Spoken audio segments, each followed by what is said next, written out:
उड़ीसा पुरी में जगन्नाथ रथ यात्रा शुरू होगी। 53 साल बाद इस साल पुरी की रथ यात्रा 2 दिनों की होगी।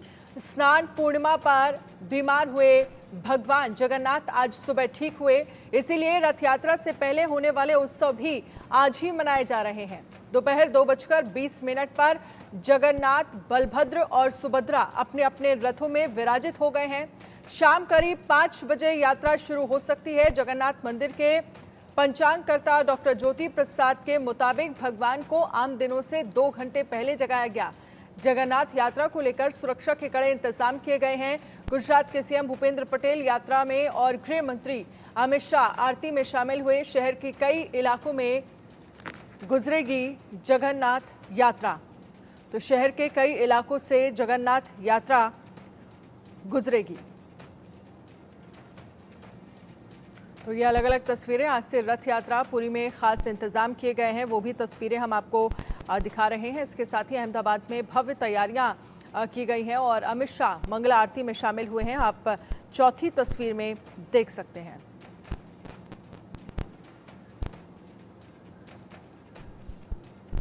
तो किस तरह से आज से रथ यात्रा 2 दिनों तक चलेगी, जो जानकारी मिल रही है। पुरी में खास इंतजाम किए गए हैं और इसके साथ ही आप देख सकते हैं अहमदाबाद में भी भव्य तैयारियां की गई हैं।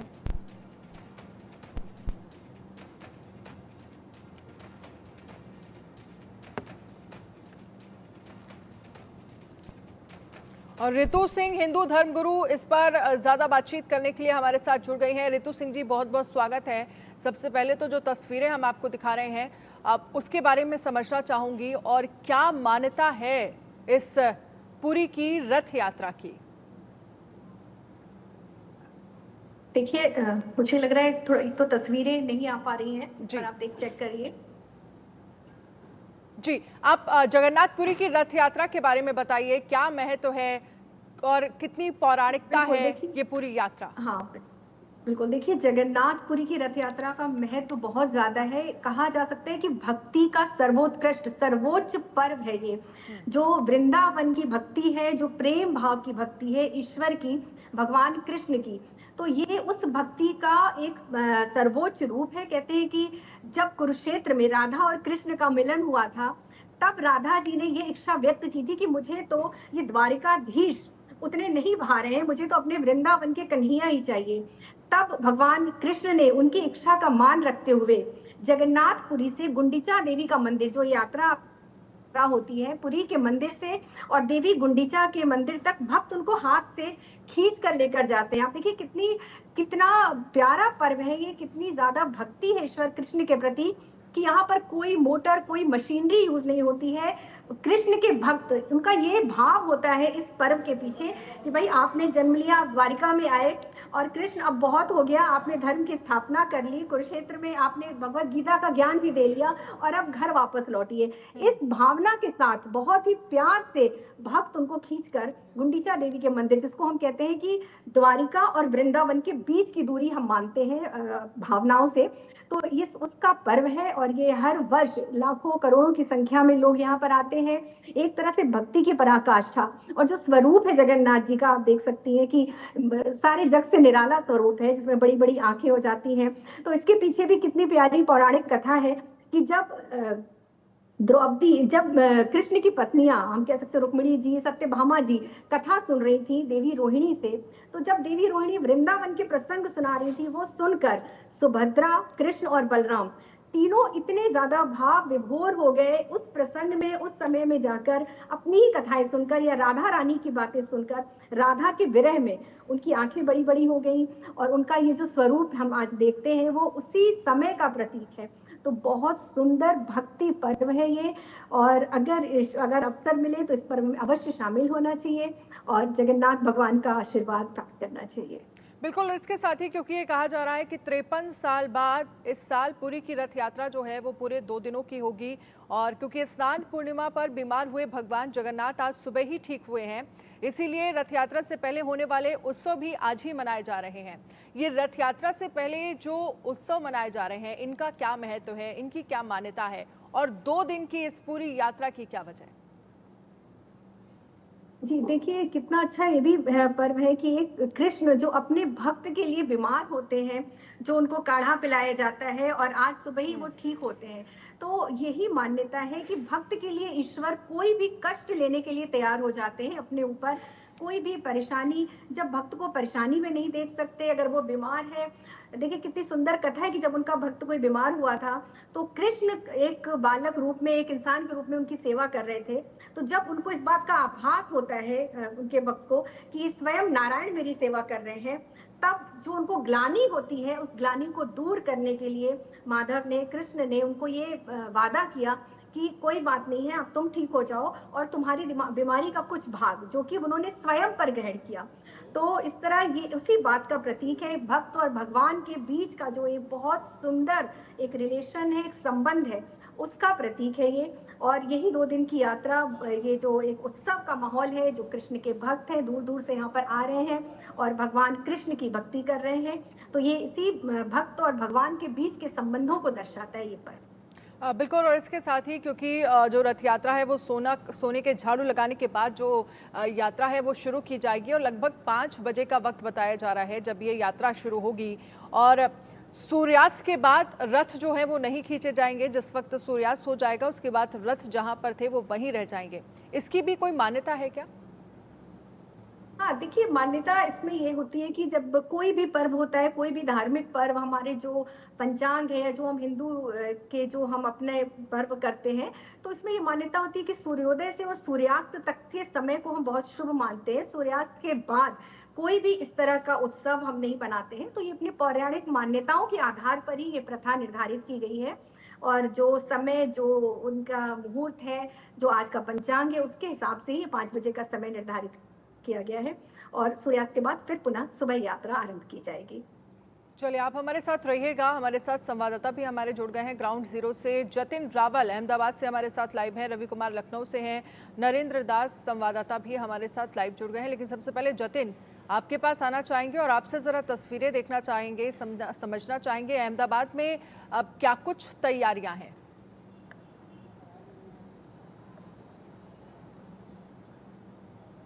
ये जो जन सहयोग जो उनका हुआ है, ये कल रात से ही ये पूरा जन सहयोग जो था वो, हालांकि यहाँ पर जो रथ यात्रा जो थी वो दोपहर को आने वाली थी, लेकिन रात से ही लोग जो है वो अपना स्थान ले लिया। आप देख सकते हैं जो ऊपर की तरफ जो लोग जो है वो खड़े, इसी के आप अंदाजा लगा सकते हैं कितने जन सहयोग जो है भीड़ यहाँ पर जो है ये उनका हुआ है। काफी तकरीबन अगर मैं आपको बात माने तो तकरीबन 1 लाख से जो लोगों का जो सलाह है वो जो अभी फिलहाल जो हालांकि यहाँ से जो है अभी निकल चुके हैं, लेकिन फिर भी अगर बात करें तकरीबन यहाँ। चलिए, आपके पास हम आएंगे। रवि कुमार लखनऊ से हमारे साथ जुड़ गए हैं। रवि, आप क्या तस्वीरें दिखाना चाहेंगे? क्योंकि एक तरफ तो हम पुरी की तस्वीरें देख रहे हैं जहां पर भव्य तैयारियां की गई हैं, वैसे देश के अलग अलग कोनों में किस तरह की तैयारियां, क्या तस्वीरें, कितना उत्साह?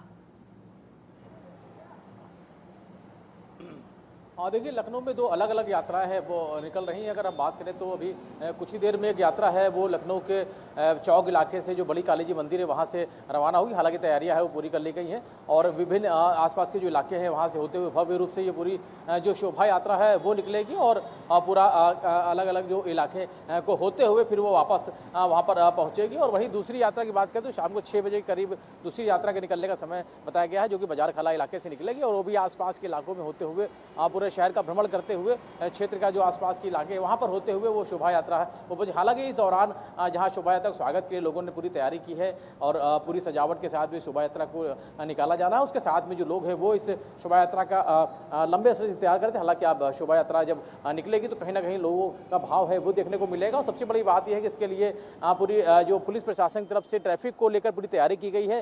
बाकायदा लोग जानकारी दी गई है जब शोभा यात्रा निकल रही उस वक्त लोग ट्रैफिक का क्या ध्यान रखें, यानी कि यात्रा के समय में किसी प्रकार की जाम की स्थिति ना हो, इसको लेकर पूरी तैयारियां हैं वो कर ली गई है। वहीं शोभा यात्रा को लेकर जो भी तैयारियां हैं वो की गई हैं। वहीं आपको बता, शोभा यात्रा जो निकलेगी उस वक्त जो लोग हैं वो उस पल को देखने के लिए वहां पर मौजूद रहेंगे, क्योंकि शोभा यात्रा जब निकलेगी तो उसको लेकर जो लोगों में बेहद उत्साह है वो देखने को मिल रहा है। और इंतजार के बाद अब वो शोभा यात्रा है वो जिस तरीके से चौक इलाके के बड़ी काली जी मंदिर से वहां से शुरू होगी और आसपास के कई सारे इलाके होते हुए फिर वहां पर जाके उसका समापन होगा। वैसे ही बाजारखला इलाके से जो ये पूरी यात्रा है वो निकलेगी और आसपास के सभी इलाकों को होते हुए जहां पर लोग उसका दर्शन भी कर सकेंगे, उसके बाद फिर यात्रा का समापन होगा। जी चलिए, आपके पास आएंगे हम। रवि, नरेंद्र दास हमारे संवाददाता जुड़ गए हमारे साथ। नरेंद्र दास, आपके पास से क्या तस्वीरें निकलकर सामने आ रही हैं और आप इस वक्त कहां पर मौजूद हैं? जी अभी हम भुवनेश्वर में हैं। भुवनेश्वर में आप मेरे पीछे देख सकते हैं, यहाँ पे इस्कन का चल रहा है रथ यात्रा और वो अपना समय का इधर का। हालांकि अभी पुरी में रथ यात्रा स्टार्ट नहीं हुआ, शुरू नहीं हुआ, लेकिन यहाँ पे शुरू हो गया क्योंकि इस्कन का अपना समय का हिसाब रहता है। तो आप मेरे पीछे देख सकते हैं, रथ का ऑलरेडी स्टार्ट हो चुका है। चलिए नरेंद्र दास, आपके पास आएंगे। क्या जतिन, आपको आवाज आ रही है? अपनी बात अगर आप पूरी कर सकते हैं तो पूरी करिए और तस्वीरें दिखाइए। जतिन जी देखिए, बिल्कुल आपको जो तस्वीरें जो है वो देख सकते हैं। पीछे की तरफ जो रथ है वो यहाँ से तरफपुर से जो यहाँ से अब निकल चुके हैं। मंदिर की तरफ जो है अब रथ जो है वो रवाना हो चुके हैं। जो 3 रथ थे, भगवान जगन्नाथ जी, बहन सुभद्रा जी और भाई बलभद्र जी के, उसके अलावा तकरीबन 100 जितने ट्रक जो थे वो अलग से थे, जिसमें भारत की जो संस्कृति की छवि जो है वो वहाँ पर उन ट्रकों में जो है हर बार जो है प्रदर्शित की जाती है। इस बार भी जो प्रदर्शित की गई, साथ ही साथ 32 जितने ट्रक जो थे वो ऐसे थे जिसमें अखाड़ा जो थे वो अलग अलग प्रकार के लोग जो थे वो करतब जो है वो दिखा रहे थे। आप सामने की तरफ आप देख रहे हैं कि लोग जो है वो भगवान का है, यहाँ पर उनका जो है स्वागत जो है वो किया जाता है। स्वागत करने के बाद उनकी जो विधि है वो विधि यहाँ पर जो पूर्ण की जाती है। यही मंदिर है जहाँ पर भगवान जो जगन्नाथ जी है, जगन्नाथ जी का यहाँ पर जो मौसाल है वो यहाँ पर है। और उसके यहाँ पर भी भगवान जो है जगन्नाथ जी, बहन सुभद्रा जी और भाई बलभद्र जी यहाँ पर आते हैं हर साल। यहाँ आने के बाद फिर उनका जो स्वागत है वो किया जाता है। उसके बाद फिर वो यहाँ से जो है अपने निज मंदिर के लिए जो है वो रवाना होते हैं। और वो भगवान जगन्नाथ जी अभी यहाँ से जो है अपने रथ के साथ जो है यहाँ से रवाना जो है वो हो चुके हैं। 1.5 लाख से ज्यादा जो पब्लिक है वो इस रथ यात्रा के अंदर उपस्थित है। तकरीबन 23,000 जितने पुलिस चौकी भी है, उनका कड़ा बंदोबस्त पूरे रथ यात्रा में। चलिए ठीक है, आप सभी रहिएगा हमारे साथ, आगे भी इस पर हम आपसे चर्चा करेंगे। देखिए तस्वीरें हम दिखा रहे हैं, बड़ी संख्या में भक्तों का हुजूम जो है वो इस जगन्नाथ रथ यात्रा में शामिल होने के लिए उमड़ा है और 10 दिनों तक पूरा ये पर्व जो है वो मनाया जाता है। लेकिन इन सब के बीच हमारे साथ रितु सिंह, हिंदू धर्मगुरु, जुड़ी हुई हैं। रितु सिंह जी, आपसे समझना चाहेंगे, क्योंकि स्कंद पुराण में के मुताबिक द्वापर युग से पहले सिर्फ भगवान विष्णु की रथ यात्रा जो है वो निकाली जाती थी, लेकिन द्वापर युग के बाद श्री कृष्ण, बलभद्र और सुभद्रा का रथ यात्रा भी जो है वो शामिल हो गई। इतिहासकार और लेखकों के मुताबिक 8वीं शताब्दी में ये यात्रा जो है वो शुरू हुई है। आपके अनुसार क्या मान्यता है और इससे जुड़ी अगर कोई कथा कहानी आप हमारे दर्शकों को बताना चाहती हैं तो क्या कहेंगी?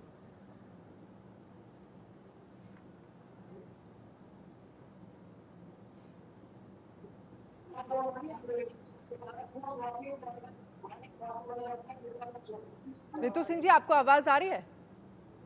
हाँ, अभी आ रही है आवाज आपकी जी। एक बार दोबारा प्रश्न करेंगे, आपकी आवाज नहीं आ रही। मैं ये समझना चाहती हूँ, क्योंकि इतिहास की अगर हम बात करें, पूरी जगन्नाथ रथ यात्रा जिसको लेकर स्कंद पुराण के मुताबिक द्वापर युग से पहले का बताया जाता है कि भगवान विष्णु की ये रथ यात्रा होती थी और उसके बाद द्वापर युग के बाद श्री कृष्ण, बलभद्र और सुभद्रा की रथ यात्रा जो है वो शामिल हुई।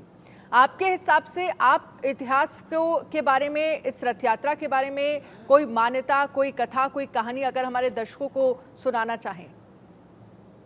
हाँ, देखिए ये बिल्कुल सही बात है कि पहले भगवान विष्णु विष्णु की रथ यात्रा होती थी और बाद में द्वापर से ये रथ यात्रा शुरू हुई।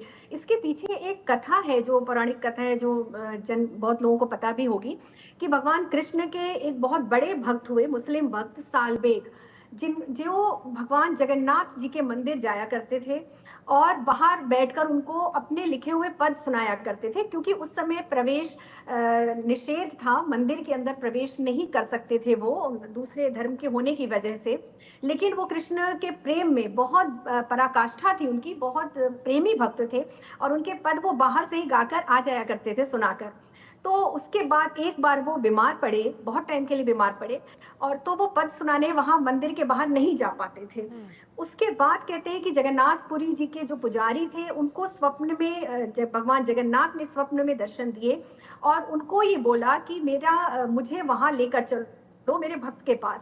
तो उसी सिलसिले में जब तक उनकी आज्ञा मानते हुए उस पुजारी ने रथ में बैठाकर वो जगन्नाथ जी को वहां तक लाए, जहां पर वो सालबेग का घर था, जो गली है। और आज भी आप देखती हैं कि जब भी रथ यात्रा करते हैं तो जो वो नुक्कड़ है जहां पर सालबेग जी रहते थे, वहां पर रथ यात्रा रुकती है और उसके बाद ही थोड़ी देर रुककर उनको सालबेग जी के पद सुनाए जाते हैं। उस समय भी यही हुआ था, वहां पर कृष्ण आए, वहां पर रथ यात्रा आई, उसके वहां से जब निकली तो वो आगे रथ यात्रा कितनी कोशिश करके भी रथ आगे नहीं बढ़ पाया। जब सालबेग जी आए और उन्होंने जब अपने पद सुनाए, उसके बाद ही वो रथ आगे बढ़ पाया था। तो उसी परंपरा के निर्वाह के लिए आज भी इस रथ यात्रा को निकालते हैं और वहां पर थोड़ी देर के लिए रुककर उस पद को सुनाया जाता है, उसके बाद रथ यात्रा आगे बढ़ती है। ऐसी कथा आती है पुराणों में। बिल्कुल, और इसके साथ ही तस्वीरें हम आपको दिखा रहे हैं जहां पर राष्ट्रपति द्रौपदी मुर्मू भी आपको तस्वीरों में नजर आ रही हैं, वो भी पहुंचे हैं जगन्नाथपुरी। और इसके साथ ही रितु सिंह जी, आपसे ये भी समझना चाहेंगे, देखिए ये तस्वीरें हैं जहां पर सुरक्षा के पुख्ता इंतजाम किए गए हैं। राष्ट्रपति द्रौपदी मुर्मू जो हैं वो पहुंची हैं इस रथ यात्रा में शामिल होने के लिए, पूजा अर्चना उन्होंने की है। लेकिन क्या रितु सिंह जी, रथों को लेकर भी किसी तरह की कोई मान्यता है? सबसे ऊंचा रथ जो है वो भगवान जगन्नाथ का होता है और उसके बाद जो है वो बलभद्र का रथ होता है, सुभद्रा का रथ होता है। सबसे ऊंचा रथ होने की भी कोई पीछे का कोई कारण? हाँ, देखिए, रथ का तो सिंपल सी बात है कि जो भगवान हम मानते हैं, जो विष्णु के अवतार मानते हैं भगवान कृष्ण को, तो इसीलिए उनको सबसे ऊंचा स्थान प्रदान करते हैं। और उसके बाद सुभद्रा जी और बलभद्र जी का स्थान है, इसलिए ये रथों का जो एक सीक्वेंस है, सिर्फ इसमें यही बात है। अदरवाइज और इसमें पीछे कोई ऐसी कथा नहीं है, क्योंकि भगवान विष्णु के अवतार है श्री कृष्ण, इसीलिए उनका रथ सबसे ऊंचा है। और देखिए, यहाँ पे एक बहुत अच्छी बात आपको बताना चाहूंगी कि जगन्नाथ मंदिर में लोग कहते हैं ना कि अगर जगन्नाथ मंदिर में दर्शन कर लिए तो फिर गोलोक धाम जाते हैं सीधे, किसी को नर्क में नहीं जाना पड़ता। तो आज भी मान्यता है कि जगन्नाथ मंदिर में जब अगर दर्शन करने जाइए तो वहां पर दूसरी सीढ़ी में कभी पैर नहीं रखा जाता, क्योंकि एक बार यमराज ने पूछा था नारायण से कि अगर सारे लोग आपके धाम में आ जाएंगे मोक्ष प्राप्ति, तो फिर नर्क में कौन आएगा? तो फिर उन्होंने बोला था कि जो भी मेरे मंदिर की दूसरी सीढ़ी पर पैर रखेगा उसको गोलोक धाम नहीं जाएगा। तो आज भी आप देखते हैं कि जगन्नाथ मंदिर में लोग दूसरी सीढ़ी पे पैर नहीं रखते, सीधे पहली के बाद तीसरी सीढ़ी पर पैर रखते हैं। ये भी एक बहुत मान्यता है जगन्नाथपुरी मंदिर की। बिल्कुल, और इसके साथ ही मैं आपसे ये भी समझना चाहूंगी, क्योंकि जिस तरह से 5 बजे रथ जो है वो खींचा जाएगा और उसके बाद सूर्यास्त होने के बाद रथ जहां होगा उसे वहीं रोक दिया जाएगा। उसके बाद कल सुबह को लेकर क्या इसी तरह से जो प्रक्रिया है, इसी तरह से जो पूजा अर्चना है वो फिर से दोहराई जाएगी? जी हाँ, बिल्कुल फिर से दोहराई जाएगी। जो कुछ आज जितनी भी प्रक्रिया हुई, जो भी पूजा अर्चना हुई, वो सारी कल सुबह भी होगी और आज सूर्यास्त के बाद फिर कल सुबह भगवान की रथ यात्रा पुनः प्रारंभ होगी। और देखिए, जगन्नाथ मंदिर में भोग का बहुत महत्व है। मैं आपके चैनल के माध्यम से ये भी बताना चाहूंगी, अगर जगन्नाथ मंदिर में कहते हैं ना कि भगवान स्वयं भोग स्वरूप में स्थित है, तो जगन्नाथ मंदिर में जब भी जाइए वहां के भोग प्रसाद को लेकर बहुत मान्यता है। वहां का भोग प्रसाद अवश्य ग्रहण करना चाहिए। कहते हैं माँ लक्ष्मी स्वयं उस भोग प्रसाद को बनाती हैं।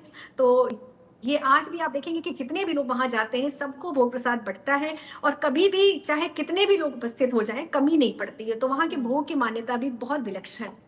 बिल्कुल, और इसके साथ ही देखिए, जिस तरह से आप रितु सिंह जी जानकारी दे रही हैं कि वहाँ अगर आप जा रहे हैं तो वहाँ से भोग ज़रूर लेकर आइए, क्योंकि भोग की बहुत मान्यता है।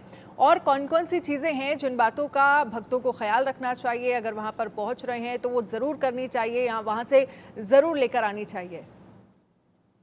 देखिए, एकमात्र जगन्नाथ मंदिर ऐसा है जहाँ पर कोई नियम नहीं है। भक्तों को इतनी सरलता है वहाँ पर, हर मंदिर के खुलने का समय है, बंद होने का समय है, उनको भोग अर्पित करने का समय है। लेकिन जगन्नाथपुरी जो वो भगवान है, वो इतने ज़्यादा भक्तों के प्रिय हैं कि उन्होंने वहाँ पर कोई भी ऐसा कड़ा नियम नहीं है। जब भी भक्त जाए उनके दर्शन कर सकते हैं। रात भर ये मंदिर खुला रहता है। कितनी देखिए आश्चर्य की बात है कि रात में भी ईश्वर अपने भक्तों को दर्शन देने के लिए वहां पर रहते हैं। बहुत भाव प्रधान, हम एक तरह से कह सकते हैं ये मंदिर नियम से ज्यादा भाव प्रधान है। बहुत कथाएं हैं ऐसे तो जगन्नाथ मंदिर के लिए कि वहां पर कृष्ण स्वयं चाहते हैं कि वहां पर नियमों का बंधन न हो, क्योंकि वो जगन्नाथ ऐसे मंदिर हाथ के ऊपर जो फैलाते। पताका फहराया जाता है, जो पताका लहरता रहता है साल भर, उसको लेकर भी कई मान्यताएं कही जाती हैं।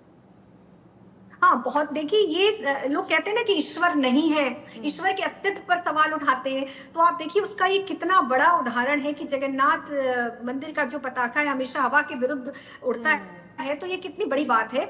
हमेशा जिधर हवा चलेगी उधर नहीं है। और इसमें कलयुग में जो ईश्वर के भक्त नहीं है, जो ईश्वर को नहीं मानते, उनको विश्वास दिलाने के लिए ही शायद ये कृष्ण जी की लीला है कि आप देखिए पूरे विश्व में ऐसी कोई जगह नहीं है जहां पर पताका हवा के विरुद्ध लहराती हो। और जगन्नाथपुरी बस आप ये समझिए जो उनका स्वरूप है, हाथ फैला के वो अपने भक्तों को हृदय से लगाने के लिए तत्पर है। भक्त किसी भी अवस्था में जाए, जो उसके पास जो भी ले जाए प्रेम से उनके लिए, यहाँ पर सिर्फ भाव प्रधान है। जो कहते हैं ना भावना चाहिए अर्चना के लिए, हाथ में हो कमल, ये जरूरी नहीं। तो यहाँ ईश्वर जगन्नाथपुरी अपने भक्तों के लिए बाहें पसारे हुए हैं। आप किसी भी समय, आप किसी भी अवस्था में वहां जा सकते हैं। वहां पर कोई इतना कड़ा नियम नहीं है। सबसे अच्छी बात यहाँ है बाल स्वरूप में जगन्नाथ जी हैं, तो प्रेम के भूखे हैं। यहाँ पर बस प्रेम और भाव प्रधान है इस मंदिर में। ये बहुत अच्छी बात है, एकमात्र ये मंदिर है। बिल्कुल। और इसके और साथ देखिए कितनी अच्छी बात है, एक और बात आपको अभी याद आई मुझे कि देखिए कर्ण नहीं है ईश्वर के। अगर आप इनका विग्रह देखेंगे तो कान नहीं है, क्योंकि वो कभी भी अपने भक्तों की बुराई नहीं सुन सकते। भक्तों ने कितने भी पाप किए हो, जगन्नाथ जी का कहना है कि अगर एक बार उनका नाम लेकर उनके शरण में आप चले गए, जैसे कहते हैं ना कि भगवान कृष्ण ने भी गीता में कहा है कि सर्व धर्म परित्यज्य मामेकम शरणम व्रज अहम त्वाम सर्व पापेभ्यो मोक्षयिष्यामि मा शुचः। डरो मत, मेरी शरण में आ जाओ।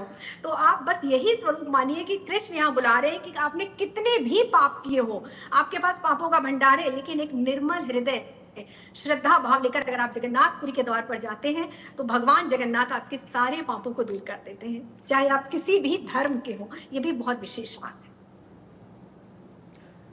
चलिए, आप हमारे साथ रहिएगा रितु सिंह जी। आगे भी इस तरह की बातें, इस तरह की रोचक बातें जो हैं जगन्नाथपुरी से जुड़ी, वो हम आपसे जानते रहेंगे, अपने दर्शकों को बताते रहेंगे। नरेंद्र दास हमारे संवाददाता बने हुए हैं। नरेंद्र दास, एक तरफ तस्वीरें जो हैं हम जगन्नाथपुरी की दिखा रहे हैं, जहाँ पर भव्य तैयारियां की गई हैं और किस तरह से भक्तों का सैलाब वहाँ पर उमड़ा है। राष्ट्रपति द्रौपदी मुर्मू खुद वहाँ पर पहुंची हैं और देखिए कुछ ही समय का वक्त बताया जा रहा है जब रथ यात्रा जो है यहाँ से प्रारंभ होगी। आप किस मंदिर के बाहर मौजूद है, वहां पर क्या तस्वीरें निकलकर सामने आ रही हैं? यहाँ पे तो ऑलरेडी स्टार्ट हो चुका है, लोगों का सलाह देख रहे हैं क्योंकि अभी तो बारिश शुरू हो गया है। अभी मंदिर का अभी तो लोगों का आने जाना स्टार्ट हो गया। अभी ये पूरे हिसाब से पूरी मंदिर का हिसाब से चलेगा।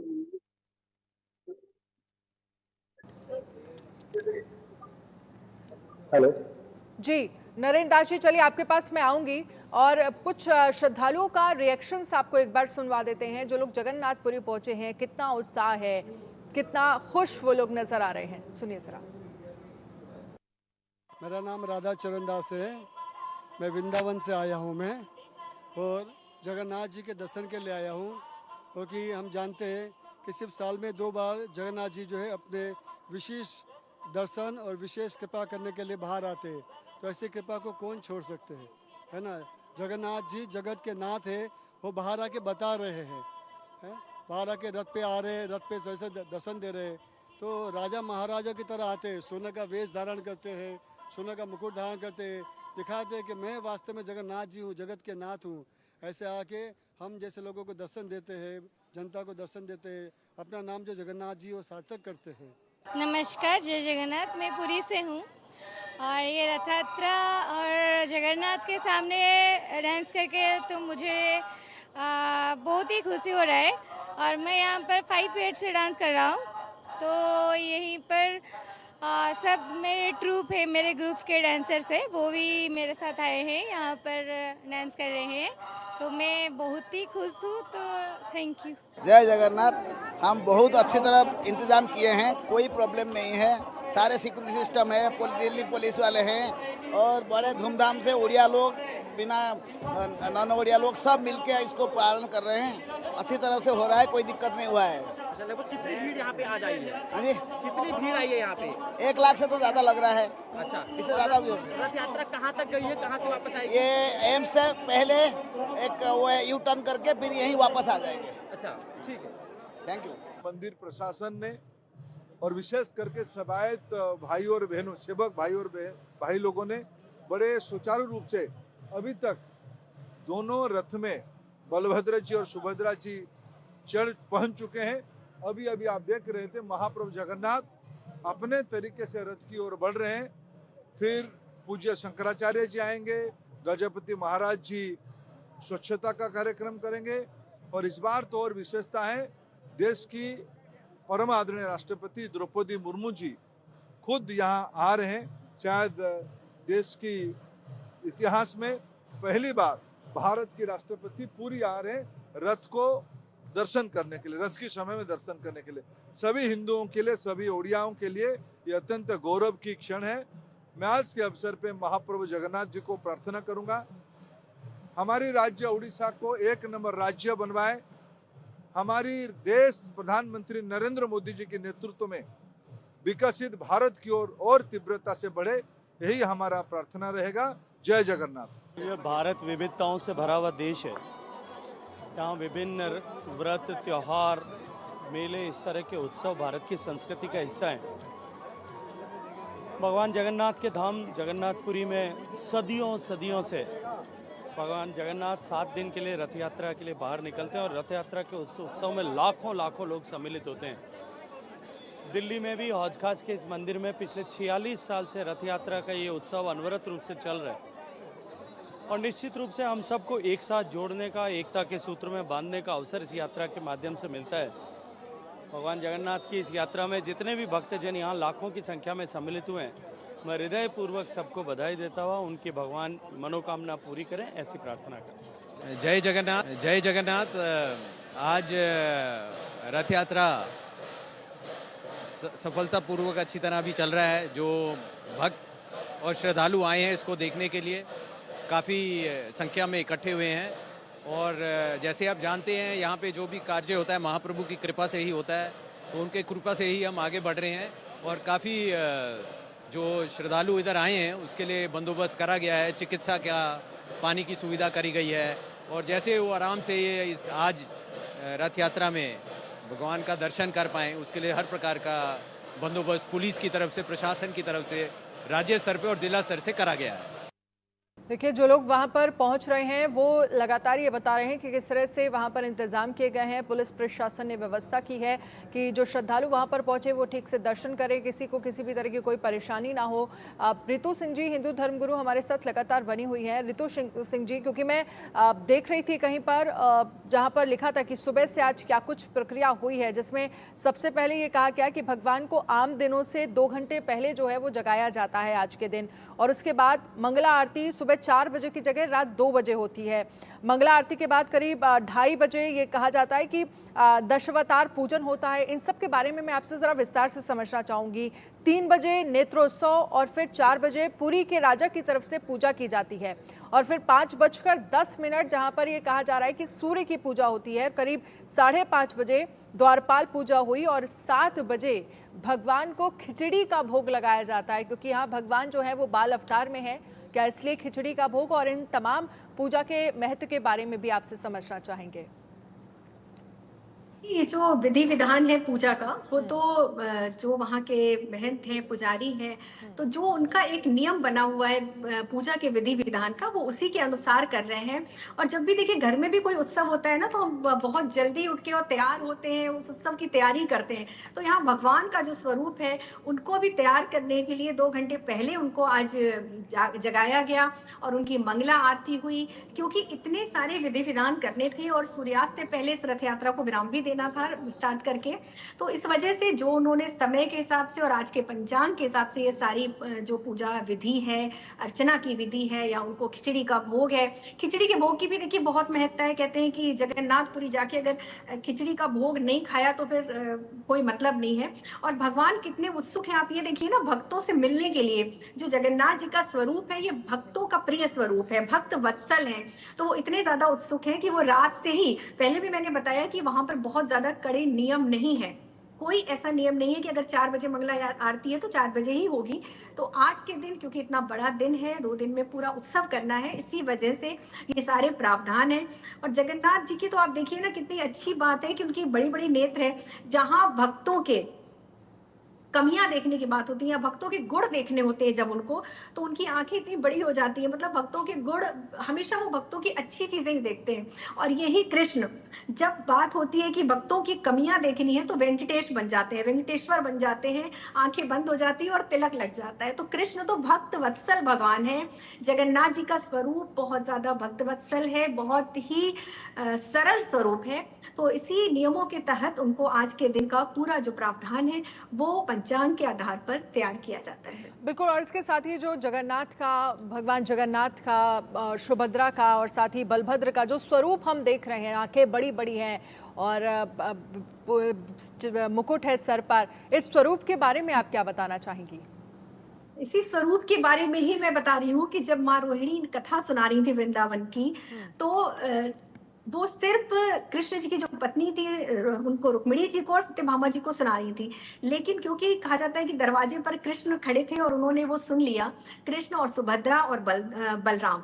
तो जब ये वृंदावन के उस गाथा को सुन रहे थे माँ रोहिणी के मुंह से, तो उस समय उत्सुकता से या बहुत ज्यादा भाव विवल हो गए थे और उस समय उनकी आंखें बड़ी बड़ी हो गई थी और उनका ऐसा स्वरूप बना। तो ये उसी स्वरूप का परिचायक है जो जगन्नाथ जी में है, क्योंकि उस स्वरूप में आप देख रहे हैं कि वो उनके कान नहीं बन पाए थे। और इसके पीछे और भी बहुत सारी कथाएं हैं कि उस स्वरूप को वहीं पर, क्योंकि देख लिया था रोहिणी जी ने, तो वहीं पर जैसे कृष्ण थे उसी स्वरूप को स्थापित किया गया है।